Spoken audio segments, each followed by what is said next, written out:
Hello friends, welcome to the online education. This is the subject C501 Industrial Chemistry and Inorganic Chemistry and this is the lecture number 3. તો વિદ્યાર્થી મિત્રો આપણે lecture number 2ની અંદર chemical properties અને physical properties of metal કાર્બોનિલ્સ વિશે અભ્યાસ કરી ચૂક્યા છીએ. હવે આજે આપણે nature of linear MCO bond વિશે આજે આપણે અભ્યાસ કરીશું આગળ. તો કે in the metal carbonyls, CO groups are found attached to the metal atom through and their carbon atom, since oxygen is more electronegative than carbon from the molecular orbital diagram of CO molecule. હવે અહીંયા આપણને શું કીધું છે કે આપણો જે CO group છે મેટલ કાર્બોનિલની અંદર રહેલું એ કોની સાથે અટેચ થયેલું છે તો કે કાર્બન એટમની સાથે. બરાબર છે, કાર્બન એટમની સાથે આપણું CO ગ્રુપ જે છે મેટલનું એ અટેચ થયેલું છે. હવે અહીંયા શું કીધું છે તો આપણે જોઈએ કે since oxygen is more electronegative then carbon, કે ઓક્સિજન છે એ કાર્બન કરતાં વધારે ઇલેક્ટ્રોનેગેટિવ છે. બરાબર છે.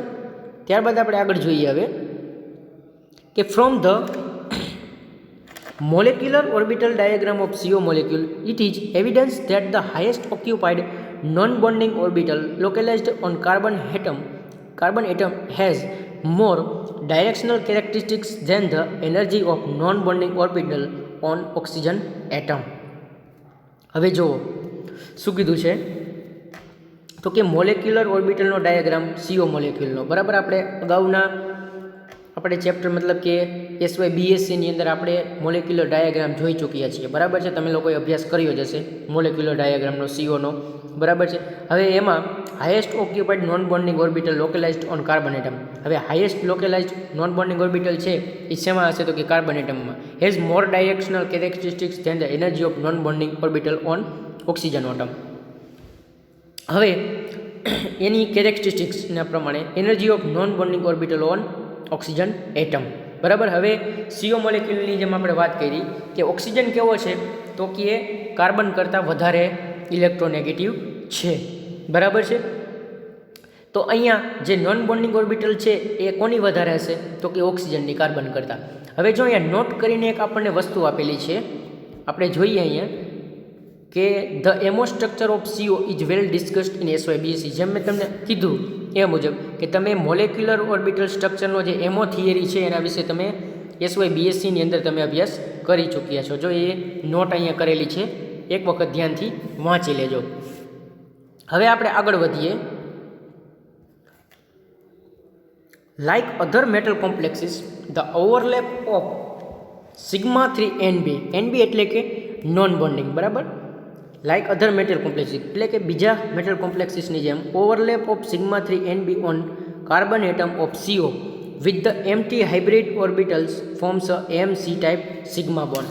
હવે મેટલ અને કાર્બન વચ્ચે કયો બોન્ડ બનશે તો કે સિગ્મા બોન્ડ બનશે. બરાબર છે. જે અહીંયા આપણને નીચે મુજબ આપેલો છે. જો આ રીતના કે મેટલની સાથે COનો જે બોન્ડ બને છે એ કેવો બને છે તો કે કયો બોન્ડ તો કે સિગ્મા બોન્ડ. બરાબર છે. આ કાર્બોનિલ ગ્રુપ આપવું આ રીતે. ઇલેક્ટ્રોનેગેટિવ કોણ છે વધારે તો કે ઓક્સિજન. બરાબર છે. તો એના ઉપર જો લોન પેર રહેલી છે. બરાબર છે. હવે આગળ વધીએ. In the formation of MCO sigma bond the metal act as a acceptor and CO act as a donor. હવે આમાં શું કીધું છે કે આ પ્રકારના ફોર્મેશન જ્યારે MCO બોન્ડ બને છે, બરાબર, તો એ કેવો બોન્ડ છે તો કે સિગ્મા બોન્ડ બને છે. બરાબર છે. હવે એમાં મેટલ છે એ કેવી રીતે વર્તશે તો કે મેટલ છે એક્સેપ્ટર તરીકે વર્તશે. એટલે મેટલ શું કરશે ઇલેક્ટ્રોનને એક્સેપ્ટ કરશે. અને જે આપણું CO ગ્રુપ છે, બરાબર છે, એ કેવી રીતે વર્તશે તો કે ઇલેક્ટ્રોન ડોનર તરીકે. જો ઓક્સિજન પાસે લોન પેર છે જે આપણને અહીંયા બતાવેલી છે, બરાબર છે. જો આપણે અહીંયા જોઈ શકીએ છીએ આ રીતના. બરાબર છે. હવે આગળ વધીએ આપણે કે and it leads to the accumulation of negative charge on metal atom. હવે જ્યારે મેટલ એટમ ઇલેક્ટ્રોનની લોન પેરને એક્સેપ્ટ કરશે એટલે એના ઉપર કેવો ચાર્જ આવશે તો કે નેગેટિવ ચાર્જ આવશે. બરાબર છે. હવે આગળ વધીએ તો શું કીધું છે હવે આગળ તો કે to counter balance this negative charge the same charge is transferred from metal to ligand again. બરાબર છે. હવે જો આપણે આગળ જોઈએ કે to counter balance this negative charge the same charge is transferred from the metal to ligand again by an overlap of appropriate field d pi orbital on the metal atom with the empty pi type orbitals on ligand. હવે જો અહીંયા pi ઓર્બિટલ્સનો આપણે ઉલ્લેખ કરવામાં આવ્યો છે, જે ખાલી ઓર્બિટલ્સની વાત કરવામાં આવી છે. હવે એ આપણને કેવી રીતે ખ્યાલ આવશે તો અહીંયા જોઈએ તો કે where metal act as a donor and CO act as a acceptor. હવે અહીંયા જે છે એ કન્ડિશન ચેન્જ થશે. પહેલાં મેટલ હતી શું કરતી હતી તો કે એ એક્સેપ્ટર હતી અને CO શું હતું તો કે ડોનર હતો. હવે અહીંયા પરિસ્થિતિ ઉલટાઈ જશે. બરાબર છે. પાઈ બોન્ડ બનતા MCO વચ્ચે એ મેટલ કેવી બનશે તો કે ડોનર બનશે અને CO જે બોન્ડ છે એ શું બનશે એક્સેપ્ટર. બરાબર છે. એ લુઈસ એસિડ કહીએ અથવા તો પાઈ એસિડ આપણને કહેશું. And it receives back donated negative charge from metal. હવે એ આપણને અહીંયા ફિગરમાં આ રીતનું દર્શાવવામાં આવ્યું છે, જે આપણે અહીંયા જોઈ શકીએ છીએ ફિગરની અંદર. હવે હું તમને બતાવતો જઈશ એ રીતની આ પ્રોસેસ છે કે આ છે આપણી મેટલ. બરાબર છે. એમાં નેગેટિવ અને પોઝિટિવ ચાર્જ રહેલા છે. Field D pi or hybrid DP pi orbitals of metal જો અહીંયા આપેલું છે. બરાબર છે. અને એની સાથે આપણો CO બોન્ડ છે, આ થયો આપણો MCO બોન્ડ. બરાબર છે. હવે MCO બોન્ડ અને આપણી મેટલ બરાબર છે એ બે એકબીજાની સાથે કમ્બાઈન થાય અને MCO બોન્ડ બને. બરાબર છે. આપણી મેટલની સાથે CO બોન્ડ કમ્બાઈન થશે અને પછી MCO બોન્ડ બને તો એ કેવી રીતે બને છે તો જો અહીંયા ફિગર આઉટ કરેલું છે કે મેટલની બરાબર છે ઓર્બિટલ્સ અને આપણા COની જે ઓર્બિટલ્સ છે એ કમ્બાઈન થઈને જે MCO બોન્ડ બને છે એમાં કાર્બન અને ઓક્સિજન પાસે બંને પાસે લોન પેર ઇલેક્ટ્રોન છે. બરાબર છે. હવે અહીંયા શું કીધું છે આપણને કે મેટલ છે એ શું બને છે તો કે metal act as a donor અને CO act as a acceptor. બરાબર છે. એવી રીતની અહીંયા પોઝિશન બને છે. એટલે કે MCO બોન્ડ D પાઈ અને P pi square back donation બને છે. બરાબર છે. And filled orbitals are shaded while empty orbitals are unshaded. બરાબર છે. અહીંયા આપણને શેડેડ ઓર્બિટલ અને અનશેડેડ ઓર્બિટલ બતાવી છે D પાઈ અને P પાઈ. બરાબર. તો આ રીતે MCO બોન્ડની રચના થતી જોવા મળે છે, જે ફિગરમાં આ રીતે દર્શાવવામાં આવ્યું છે અને MCO બોન્ડ બને છે. જો અહીંયા આ મુજબ છે, જોઈ શકીએ છીએ કે MCO બોન્ડની અંદર મેટલની બે ઓર્બિટલ અને COની બે ઓર્બિટલ ભાગ લેશે, કમ્બાઈન થશે અને MCO બોન્ડ બનાવશે. અને ઓક્સિજન છે એ મોર ઇલેક્ટ્રોન નેગેટિવ છે કોના કરતાં તો કે કાર્બન કરતાં વધારે ઇલેક્ટ્રોનેગેટિવ છે. આગળ વધીએ. Thus, metal carbonyls there is a drift of metal electrons into a carbon monoxide ligand. હવે મેટલ કાર્બોનિલની અંદર ડ્રિફ્ટ ઓફ મેટલ ઇલેક્ટ્રોન્સ. હવે મેટલ ઇલેક્ટ્રોન્સ બરાબર શેના છે તો કે કાર્બન મોનોક્સાઇડ લેગેન્ડના. એની પાસે શું છે તો કે લોન પેર ઇલેક્ટ્રોન છે. બરાબર છે. એ વાત કરવામાં આવી છે. હવે આગળ વધીએ આપણે જરા તો કે MCO બોન્ડ છે. હવે પાઈ બોન્ડ બન્યો. બરાબર. MCO વચ્ચે કમ્પ્લીટલી ફોર્મ થયું ત્યારે. બરાબર છે. હવે આગળ જોઈએ આપણે ઓર્બિટલ્સ વિચ ટેન્સ. પરિસ્થિતિ ઉલટાઈ છે. પહેલાં સિગ્મા બોન્ડ પછી પાઈ બોન્ડની વાત કરવામાં આવી છે. બરાબર. જ્યારે જે શરૂઆતમાં મેટલ હતી એ શું હતી તો કે એક્સેપ્ટર હતી અને આપણો જે લિગેન્ડ છે એ ડોનર હતો અને ત્યારબાદ શું થયું તો કે મેટલ એક્સેપ્ટર થયું અને લિગેન્ડ શું થયું તો કે એ ડોનર થઈ ગયો. બરાબર. CO આપણો ડોનર બને છે. પછી આગળ જોઈએ MCO orbitals which tends to make CO as a whole negative and simultaneously the drift of the electrons from a CO to the metal. MCO makes a CO positive, thereby enhancing the acceptor strength of a ligand. In this way, the formation of a sigma bond strengthens the pi bond formation and vice versa. જે આપણે અહીંયા વાત કરી છે એવી રીતે કે શરૂઆતમાં MCO બોન્ડમાં પહેલાં સિગ્મા બોન્ડ બને છે. બરાબર છે. સિગ્મા બોન્ડ બને છે ત્યારે શું થતું જોવા મળે છે તો અહીંયા આપણે જેમ અગાઉ કીધું એમ કે metal act as a acceptor અને CO act as a donor. પછી જ્યારે પરિસ્થિતિ આખી ઉલટાઈ જાય છે, D પાઈ P પાઈ સ્ટાર ઓર્બિટલ બને છે અને કમ્બાઈન થઈને MCO બોન્ડ બને છે, ત્યારે પરિસ્થિતિ ઉલટાઈ જાય ત્યારે શું થતું જોવા મળે છે તો કે metal act as a donor and CO act as a acceptor. બરાબર છે. તો અહીંયા આપણને આ રીતના દર્શાવવામાં આવ્યું છે.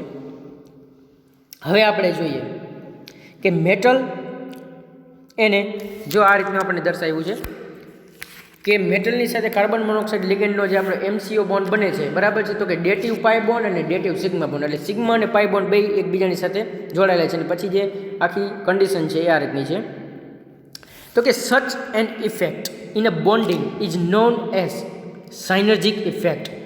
એને કઈ ઇફેક્ટ કહેવામાં આવે છે? તો કે સાઇનર્જિક ઇફેક્ટ તરીકે ઓળખવામાં આવે છે આ પ્રકારની ઇફેક્ટને.